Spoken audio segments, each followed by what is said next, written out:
Eu tenho certeza que você que me ouve agora já deve ter tido uma curiosidade. Você que conhece a Bíblia Sagrada. Você que ouve algumas mensagens bíblicas. Talvez você já tenha tido a mesma curiosidade que eu tive há um tempo atrás. Lendo a Bíblia, eu comecei a perguntar a Deus: será que de tantos ensinamentos especiais, de tantos milagres que foram operados por Jesus, que mudou a vida de uma pessoa, que transformou o destino eterno de alguém, será que todas as coisas que foram registradas pelos apóstolos de Cristo acerca do que os olhos deles viram e os seus ouvidos ouviram, acerca daquilo que eles presenciaram, será que existe alguma coisa, algum detalhe, alguma palavra, algum milagre, algo que possa expressar? Ou seja, eu perguntava a Deus: se fosse necessário escolher um versículo, se fosse necessário escolher um ensinamento, uma palavra ou um milagre, qual seria esta palavra, este episódio, esta ocasião em que o teu espírito diria: isto aqui é o cerne de toda a palavra de Deus. Isto aqui é a espinha dorsal, é o centro, é o que há de primordial. Esta palavra, este versículo, esta expressão ou este milagre, isto é o que expressa com maior intensidade, com maior vigor, aquilo que está no coração de Deus e ele quis transmitir à raça humana. Porque, na verdade, meu irmão e minha irmã, é isto que a Bíblia Sagrada é. A palavra de Deus, ela é aquilo que Deus deseja transmitir a mim e a você, a raça humana. A palavra de Deus é Deus se deixando, se permitindo ser conhecido. Seus projetos, seus planos, o que sucedeu há milhares e milhares de anos antes que nós viéssemos a existir, o que sucederá depois. Então, a palavra de Deus, ela é exatamente isso. É a revelação de quem Deus é, do que Ele quer falar, do que Ele quer abrir os nossos olhos para podermos enxergar. E são tantos livros, não é verdade? E são tantos os episódios, não é verdade? Será que nós poderíamos extrair algo que fosse primordial? Sem esse ensino, sem essa expressão, sem essa palavra, todo o restante perderia o sentido e o valor maior. Sabe, meditando sobre estas coisas, o Espírito Santo, ele me levou a coisas que são profundas da palavra de Deus. E hoje eu estava me lembrando do ministério do apóstolo Paulo. Paulo foi um exemplo para todos nós. Um exemplo a ser seguido, não é? Um homem de Deus. Um homem transformado. A vida dele mudou. E ele foi transformado pelas mãos do Espírito Santo em um ganhador de almas. Por onde quer que ele fosse, a sua pregação, a sua palavra não trazia meramente a retórica, a sabedoria humana, mas o poder sobrenatural do Espírito Santo de Deus, que quebrava as cadeias e que curava os enfermos e que rompia a cegueira, a escuridão com que a mente das pessoas estavam mergulhadas na religiosidade vazia, enfim, na idolatria. E Paulo foi um grande instrumento nas mãos de Deus.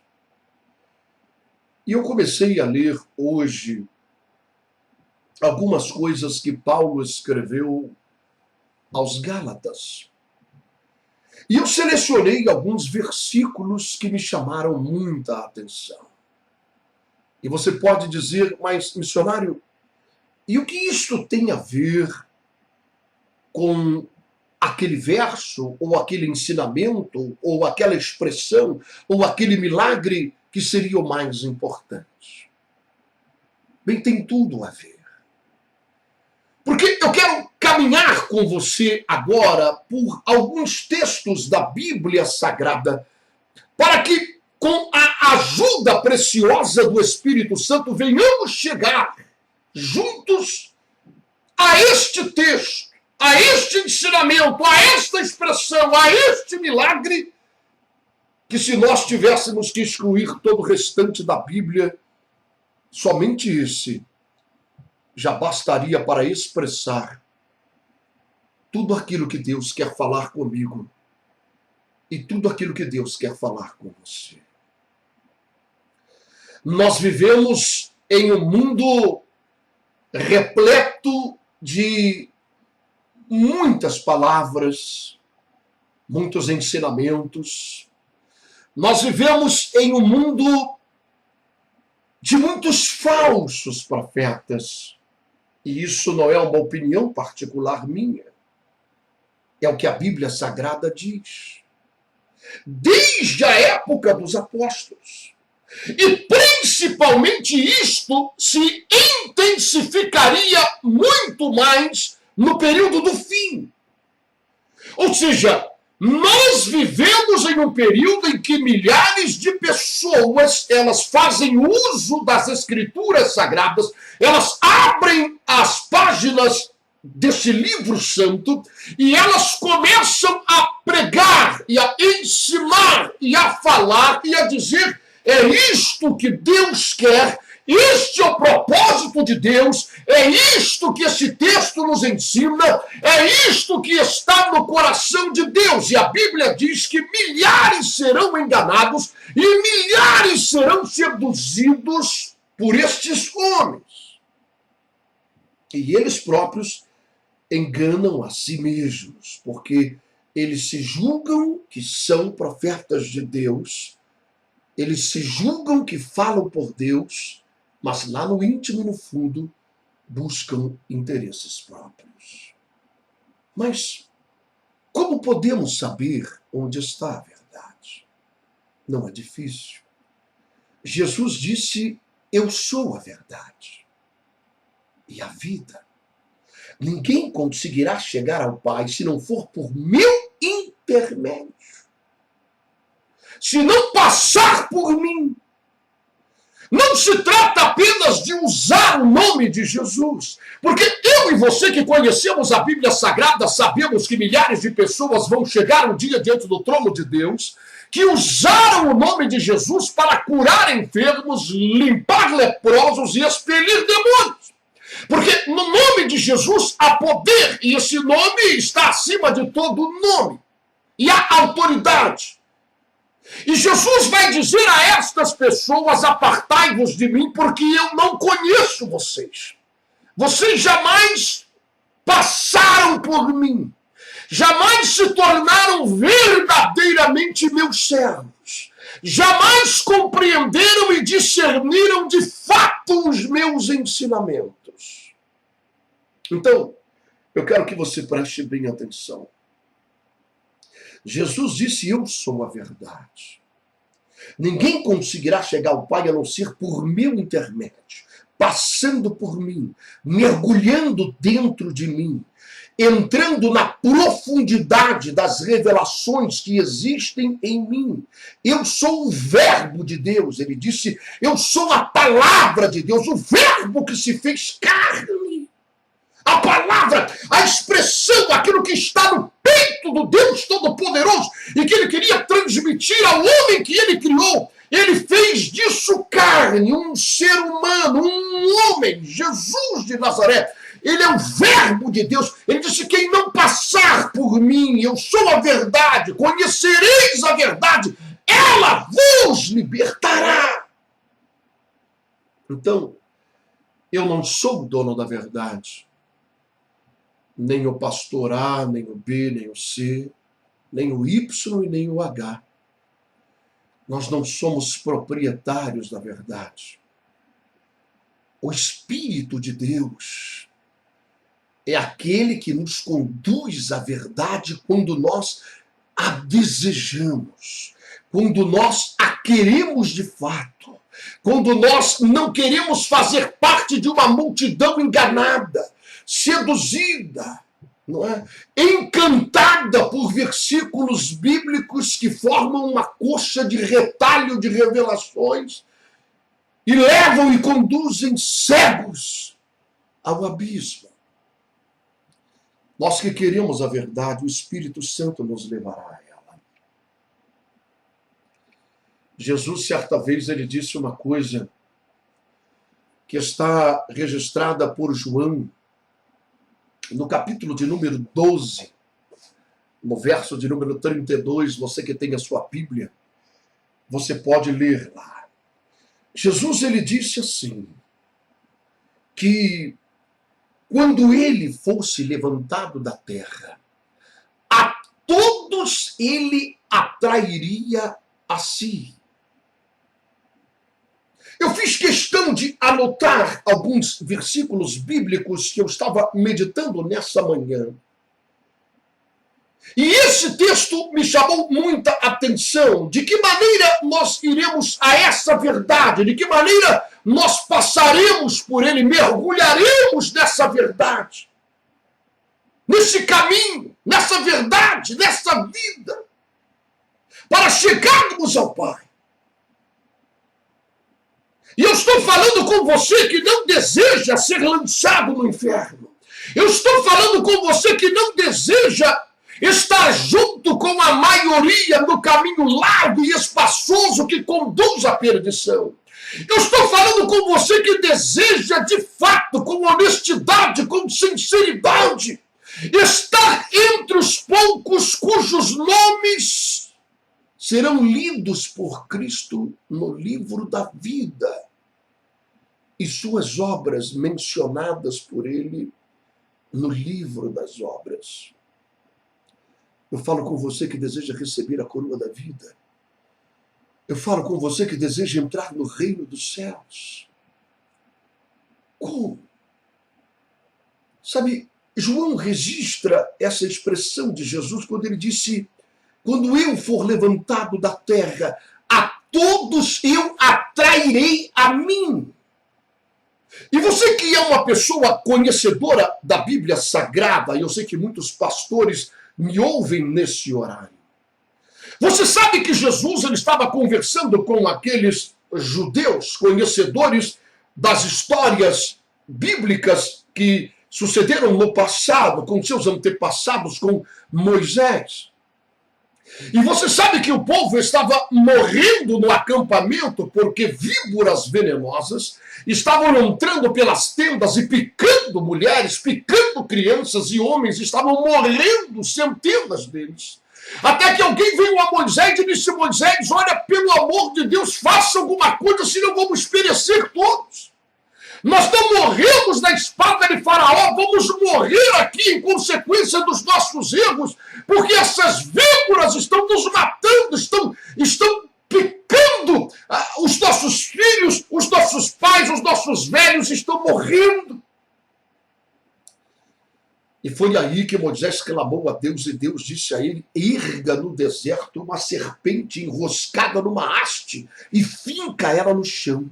E todo homem que se aproximar e olhar para essa serpente erguida entre o céu e a terra, esta pessoa será curada e restaurada em sua saúde, e ela não morrerá como vítima desse veneno. Ora, é claro, nós sabemos disso. Jesus estava fazendo menção a esse fato. A Bíblia diz que as coisas do Velho Testamento são sombra daquilo que haveria de se revelar. Moisés, evidentemente, ele não sabia a razão pela qual Deus mandou ele fazer aquilo. Construir uma serpente de bronze e enroscá-la numa haste, fincá-la naquele deserto. E pelo fato de alguém se aproximar e olhar para aquela serpente e receber essa palavra de Deus, porque Moisés iria dizer àquelas pessoas infectadas, aquelas pessoas que cambaleavam, aquelas pessoas que ardiam em febre no acampamento, aquelas pessoas que estavam condenadas à morte, não havia solução. Moisés iria trazer a elas a palavra, Moisés iria trazer a elas o que Deus disse, Moisés iria trazer a elas a solução, o caminho, a única forma de se livrarem daquele veneno que circulava em suas veias, em suas artérias, em sua corrente sanguínea. Moisés disse: Deus me mandou falar que vocês vão até aquele canto do deserto, porque lá eu ergui uma serpente de bronze enroscada. A serpente que é o símbolo do pecado, símbolo da maldição, símbolo das coisas ruins, símbolo das pragas, símbolo das enfermidades, de tudo aquilo que não presta. Deus me mandou fazer uma de bronze e erguer entre o céu e a terra. Vamos até lá, olhem para ela, basta olhar. Vocês não vão precisar fazer nenhuma espécie de sacrifício, não vão precisar subir as pedras de joelho, vocês não vão precisar fazerem 2 semanas de jejum sem se alimentarem para se aproximar de lá. Vocês não vão precisar de alguém que interceda por vocês. Eu não preciso ir na frente de vocês e pedir por ninguém de vocês. Basta que vocês vão até lá. Levem a maldição, levem o sangue contaminado, levem os que estão morrendo, levem aqueles que não aguentam nem mais andar e mande eles olharem para a serpente. E todo aquele que olhar será curado desse veneno imediatamente. Sabe de uma coisa? Foi isso que aconteceu. Os moribundos, os que ardiam em febre, os que foram levados nos braços, as crianças que não aguentavam nem sequer mais abrir os olhos, os seus pais abriam os seus olhos com as mãos e colocavam a face delas voltada para aquela serpente. E a saúde era restaurada, o veneno era arrancado. Nós estamos vivendo aqui, observando um fato da história que espelhava, que representava, que era a sombra daquilo que Cristo iria fazer por mim, por você e por todo aquele que cresce na palavra de Deus e entendesse que quando Cristo foi erguido na cruz, ali está a solução, ali está a resposta, ali está o caminho, ali está a verdade. Sabe quantas pessoas mergulham nas religiões, no esoterismo, não é? No budismo, no ocultismo. Muitas pessoas que estão aí abarrotando as igrejas, mas elas simplesmente até hoje não compreenderam. elas não entenderam uma coisa tão simples. Não é? Existem tantas pessoas, às vezes eu vejo algumas pessoas falando na televisão ou alguma mensagem, e eu vejo tantas coisas complexas, eruditas, palavras rebuscadas, textos bíblicos complicados e toda aquela coisa. E eu vejo pessoas que estão sofrendo, eu vejo pessoas que são vítimas de maldições, eu vejo pessoas que estão cancerosas, eu vejo pessoas que estão morrendo, eu vejo pessoas amarradas por uma feitiçaria, amarradas por uma obra de macumba, eu vejo pessoas que não conseguem se libertar dos seus vícios, eu vejo pessoas que amam o pecado, que abraçaram a iniquidade, eu vejo pessoas que estão indo para o inferno, elas estão contaminadas. Há um vírus, há uma bactéria, há uma doença que está circulando no sangue, na alma dessas pessoas e não há cura. A religião não pode curar, o pastor não pode curar, o bispo não pode curar, o apóstolo não pode curar, o missionário não pode curar. A Assembleia de Deus não pode curar, a Batista não pode curar, a Universal não pode curar, as denominações não podem curar, a igreja nenhuma pode curar. O exemplar da Bíblia não pode curar. Você pode abrir em qualquer página que você quiser, você pode decorar todos os versículos, você jamais conseguirá decorar tantos versículos como o próprio Satanás. Ele conhece toda a Escritura Sagrada.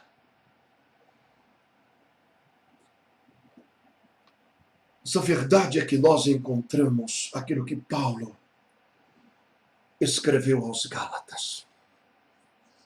Encontramos nesse momento na cruz.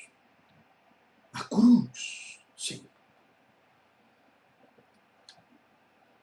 O lugar onde se deu a expressão mais valorosa, mais importante, extraída do coração de Deus para mim e para você. É na cruz. Pois é ali que todo veneno pode ser arrancado. Foi ali, meu irmão e minha irmã, que um daqueles ladrões que estavam pendurados ali, um à sua direita, outro à sua esquerda, um daqueles ladrões, um pecador, um imundo, um ladrão, um assassino, um homem condenado pelos seus delitos, ele olha para aquela cruz do centro, onde Jesus estava pendurado e com o seu corpo todo ensanguentado, dilacerado pelas chibatadas, com o rosto cheio de hematomas e uma coroa de espinhos, o olho todo inchado pelos murros que ele levou, pelos tapas. E aquele homem olha para aquela cruz e ele consegue discernir isso. Ele consegue entender essa grande verdade. Ele diz: Senhor, lembra-te de mim quando tu entrares no teu reino. Porque eu trago um veneno. Eu trago um veneno no meu sangue. Eu sou um pecador, eu sou um homem maldito, eu sou um homem que tem praticado iniquidades porque o diabo me picou. E esse veneno da iniquidade, esse veneno do pecado tem circulado em minha vida. Mas não é isso que eu quero. Eu não quero morrer dessa maneira. Eu já ouvi os teus ensinos por aí nessas montanhas. E eu agora estou vendo o Senhor morrer nessa cruz. E eu sei que tu não vai descer daí. Eu sei que está sendo consumada a obra de redenção. E eu estou entendendo a verdade. Eu quero mergulhar nisso agora. E Jesus disse a ele: hoje mesmo estarás comigo no paraíso. Todos os teus pecados, iniquidades, maldades, todo veneno é arrancado agora porque você creu, porque você teve fé. Você não precisou fazer um curso teológico, você não precisou subir escadas de joelho, você não precisou ficar uma semana jejuando, você não precisou dilacerar o seu corpo, fazer uma espécie de sacrifício. Não, você olhou para mim com fé, você entendeu a revelação, a palavra de Deus, e o veneno da tua alma é arrancado agora, e você está livre desse mal. Sabe, é por isso que o apóstolo Pedro, ele disse: pelas suas feridas nós fomos sarados.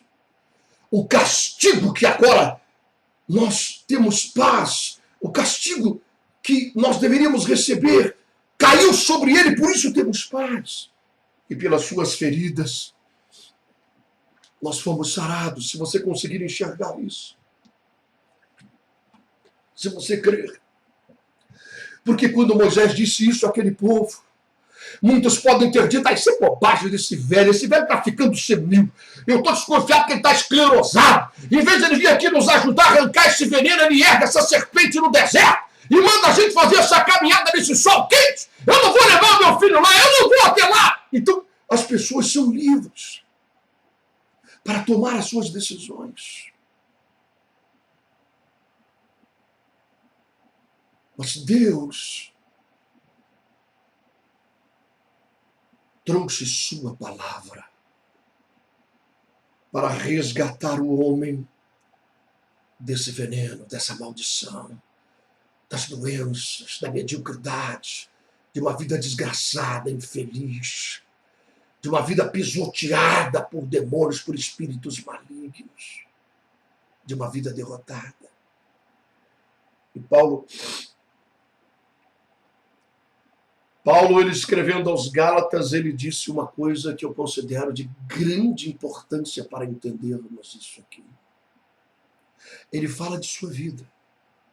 E ele fala que ele teve uma compreensão do que é o cristianismo. Não é? O cristianismo não é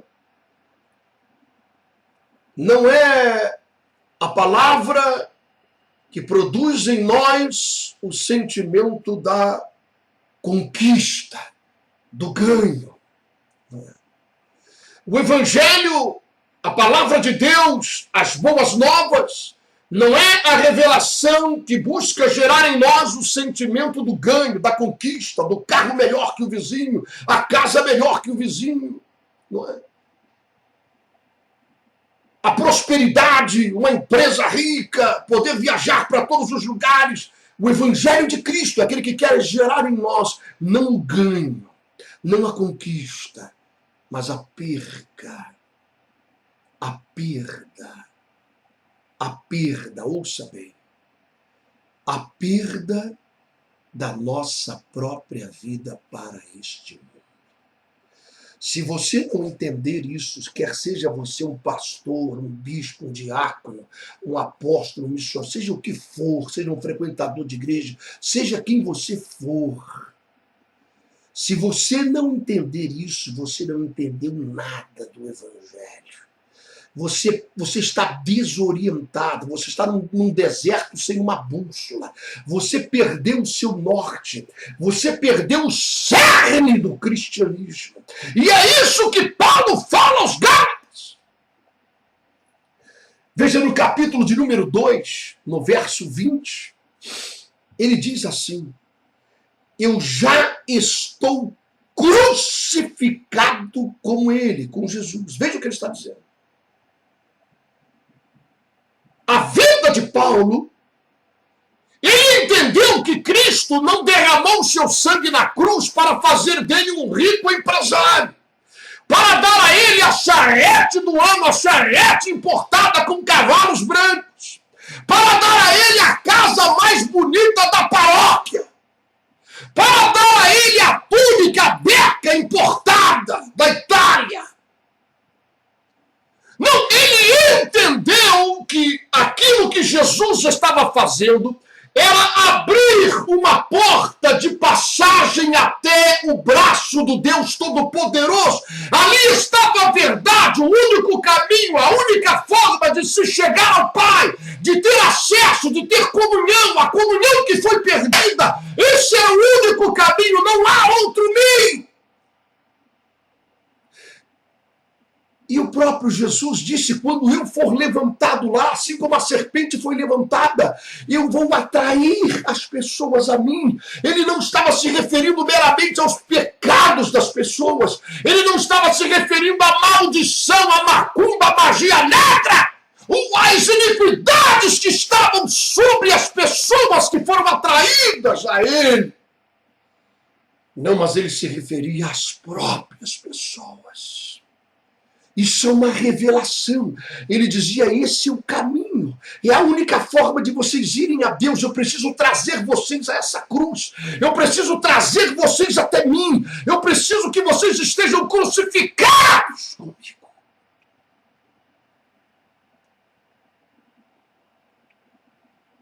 Que evangelho diferente é esse que eu prego, não é? Eu reconheço que é. Porque raramente eu ouço por aí. Mas a grande verdade é que se você folhear as páginas da Bíblia, eu te desafio a isso. O Espírito de Deus te dará discernimento, porque não existem duas verdades, ou meia dúzia delas. Alguém está mentindo. Alguém está pregando aquilo que Paulo disse aos Gálatas, outro evangelho.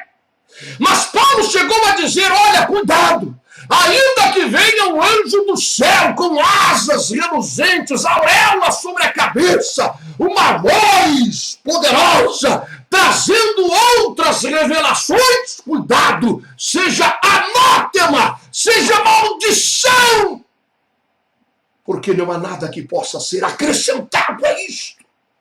Este é o poder de Deus para salvar a nossa alma, para nos resgatar, para nos levar de volta ao paraíso que Adão perdeu, para nos levar de volta à comunhão com Ele.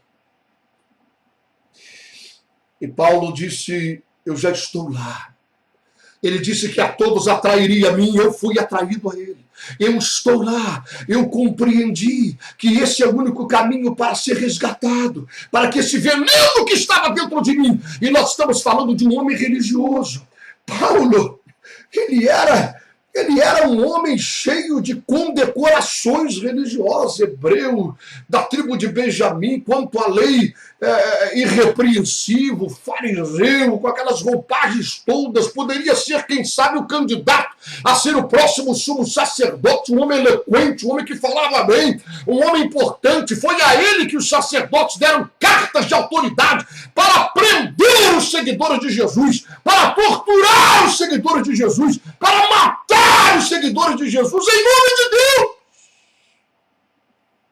Em nome de Deus, para servir a Deus. Então veja de quem nós estamos falando.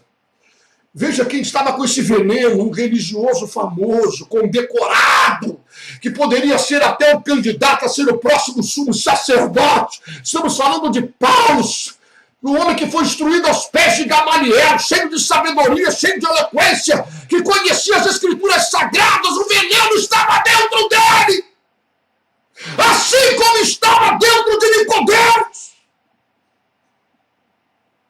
E Paulo disse, não, agora eu entendi.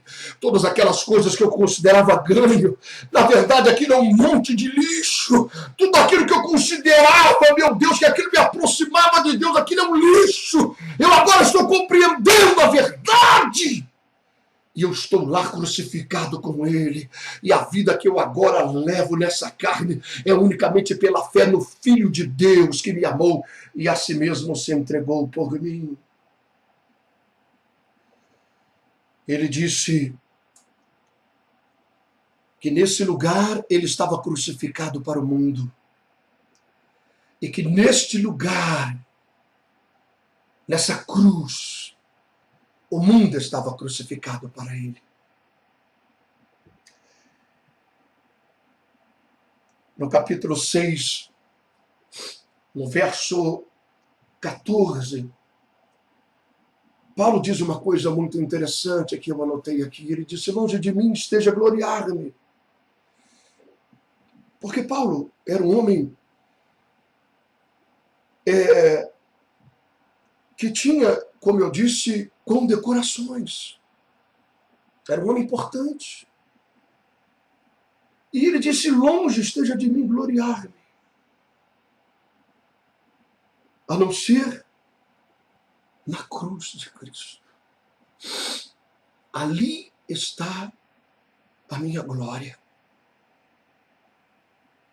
Na cruz de Cristo, eu estou lá.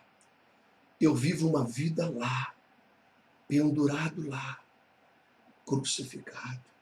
Sabe? Isso é tão importante que você observa uma coisa. Satanás sabia que ali era o lugar de vitória e de triunfo, era a cruz. Jesus não poderia morrer lá.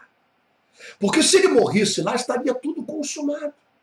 Por isso, Satanás ele fez de tudo para desviar Jesus daquela cruz. Ele usou os sacerdotes. Olha, se tu desceres dessa cruz, nós vamos crer em ti, desce daí. Ele usou um dos ladrões, olha, desce, todo mundo vai acreditar em você, todos os ladrões, mas desce dessa cruz. Não fique aí, não. Pôncio Pilatos tentou livrá-lo de todas as formas, e não é possível que você pense que foi o Espírito de Deus que usava Pôncio Pilatos para tentar livrar Jesus, porque essa era a vontade do Pai. Jesus orou no Getsemane de seja feita a tua vontade, e a vontade do Pai era a cruz, era o único caminho para dar acesso ao homem novamente a Deus. Alguém deveria pagar o preço daquela maldição, e o preço deveria ser o derramamento de sangue, porque sem sangue não há remissão de pecados, e era necessário que um sangue puro se derramasse, alguém inocente pagasse por aquele preço. Por isso é que Deus mandava os sacerdotes cortar o pescoço daqueles bois e derramar o sangue dele, e os pecadores vinham e colocavam a mão sobre a cabeça do boi para transmitir a eles o seu pecado. Isso era um símbolo, era uma simbologia, era uma representatividade do que iria acontecer na cruz do Calvário. O diabo fez tudo para desviá-lo daquela cruz. Usou de todos os meios, até o próprio Pedro. Quando Jesus falou da sua morte, Pedro diz, opa!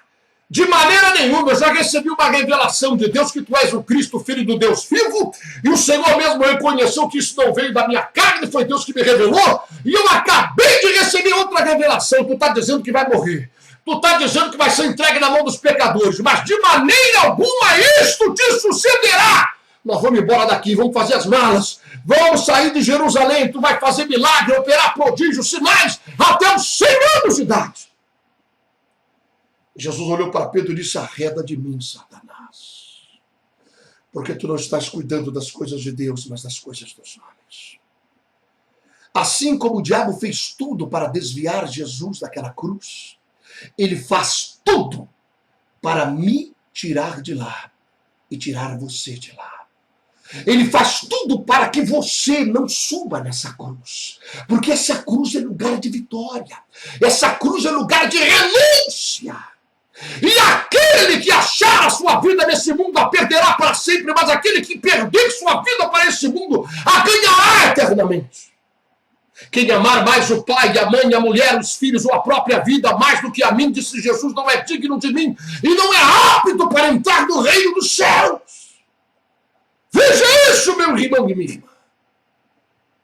O diabo não precisa levar você para o botequim da esquina para encher a cara. Ele não precisa levar você para o prostíbulo. Ele não precisa que você injete cocaína ou derrame numa mesa o pó para cheirar. Ele não precisa de nada disso. Você pode ficar na igreja, você pode levar a sua Bíblia, você pode aprender corinhos, você pode pregar na igreja, mas se você não estiver lá naquela cruz pela fé, pendurado lá, o diabo sabe que você jamais terá acesso a Deus, que você jamais entrará no reino dos céus e que você será uma das pessoas lançadas no fogo eterno, criado para o diabo e seus anjos.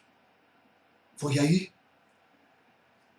que Deus me mostrou então que o versículo bíblico se encontra em Marcos, capítulo de número 15, verso de número 37. Quando Marcos diz assim, e Jesus, dando um grande brado, expirou. Este brado foi o que Deus mostrou. Quando eu pedi a ele um versículo, uma palavra, uma expressão, um milagre, ele me levou a esse texto.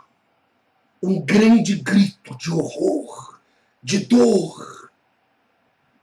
por tudo que estava acontecendo naquele momento em seu ser, todos os pecados que ele estava recebendo, a iniquidade, as enfermidades, as doenças, as maldições.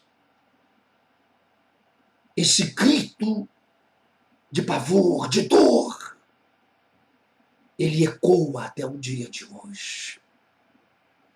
Sabe, quando nós falamos numa emissora de rádio, a nossa voz é projetada no ar.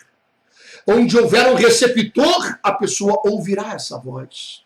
O som se propaga, um raio, quando estoura no céu, leva alguns minutos para chegar até os ouvidos das pessoas, mas ele está se propagando e continuará a se propagar. Existe uma teoria que diz que o som nunca se extingue, ele só deixa de ser ouvido. Ele só não tem a recepção.